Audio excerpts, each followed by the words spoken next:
गाय के गोबर से आंगन लिपायो रघुनंदन हरि।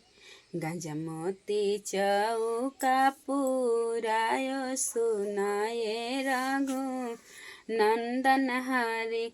गांजा मोती चौका पुरायो सुनाए रघुनंदन हरि। ताही चौका बैठे न कामन सिंह के बेटा रघुनंदन हरि। मोतिया नया जोरी भरायो सुनाए रघुनंदन हरि। मोतिया नया जोरी भरायो सुनाए रघुनंदन हरि। ताही चौका बैठे न कामन सिंह के बेटा रघुनंदन हरि। मोतिया नया जोरी भरायो सुनाए रघुनंदन हरि। झारी के जजी माँ बिछाई हाय कमन पापा। झारी के जजी माँ बिछाई हाय कमन चाचा। अहिले तिलकहरू सभे लोग लाला। अहिले तिलकहरू सब लोग लाला।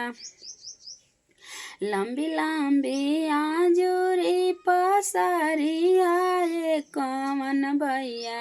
लंबी लंबी आजूरी पसारी हाय कमन भैया।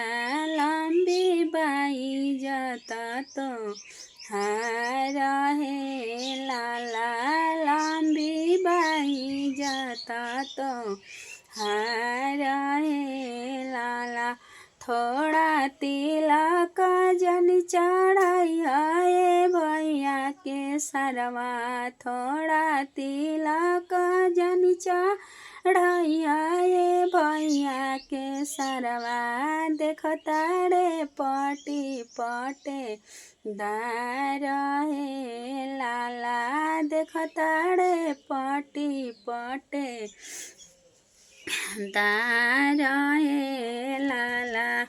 थोड़ा तिलक न चढ़ाई हाय भैया के सरवा। थोड़ा तिलक न चढ़ाई हाय भैया के सरवा।